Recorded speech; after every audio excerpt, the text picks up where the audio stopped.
செங்கல்பட்டு மாவட்டத்தில் வந்து வழக்கறிஞராக பணியாற்றி வருகிறேன். இந்த மாதிரி இவர் ரஃபீக் காதர் மொஹிதீன் செங்கோட்டை மாவட்டத்தை சேர்ந்தவர். தென்காசி மாவட்டம் செங்கோட்டையில் இவரோட வீடு இருக்குது.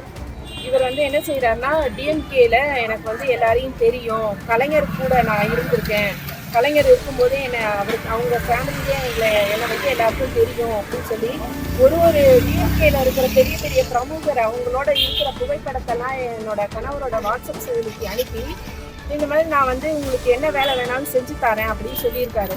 இதை நம்பி என்ன செஞ்சுருக்காங்க, மறைமலை நகரில் சிஎம்டி அலாட்மெண்ட் வாங்கி தரேன்னு சொல்லி 4 லட்சம் பணம் வாங்கியிருக்காரு. அதுக்கப்புறம் எனக்கு வந்து வழக்கறிஞர் எனக்கு வந்து தாம்பரம் நகராட்சியில் எனக்கு வந்து அட்வொகேட் ஸ்டாண்டிங் கவுன்சிலாக வாங்கி தரேன், பணி நியமனம் செஞ்சு தரேன், அப்படி இல்லைன்னா நீதிமன்றத்தில் எதிரையாவது பணி நியமனம் செஞ்சு தரேன்னு சொல்லி பணம் வாங்கினார். அதே மாதிரி குருமூர்த்தி என்பவரோட அவருக்கு வந்து அவரோட கிராமத்தில் பிஎம் ஆஃபீஸர் தலையாரி போஸ்ட்டுக்கு வாங்கி தரேன்னு சொல்லி 1.5 லட்சம் பணம் வாங்கினார். அதே மாதிரி ஒரு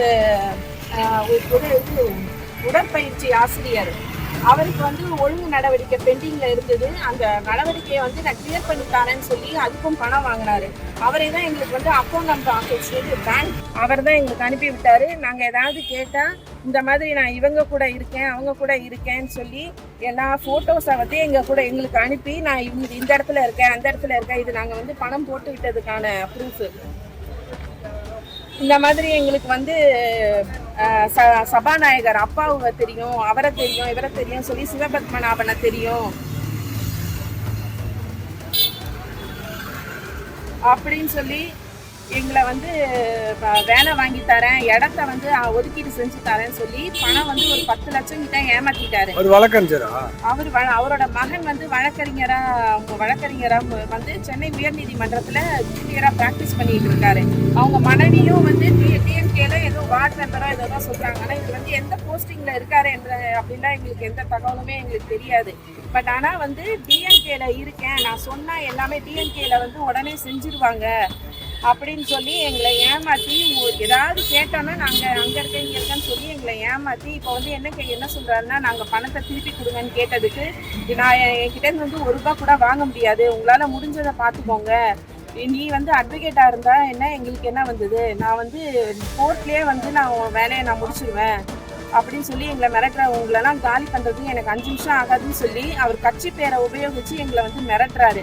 அவரால் எங்களுக்கு வந்து ஆபத்துகள் வந்து இருக்கிறதுக்கான வாய்ப்புகள் இருக்குது. எங்களை மட்டும் இல்லாமல் செங்கோட்டையிலே நாங்கள் போய் விசாரித்ததில் அவர் நிறையா பேரை வந்து பணம் வாங்கிட்டு நிறையா பேரை ஏமாற்றிருக்காரு.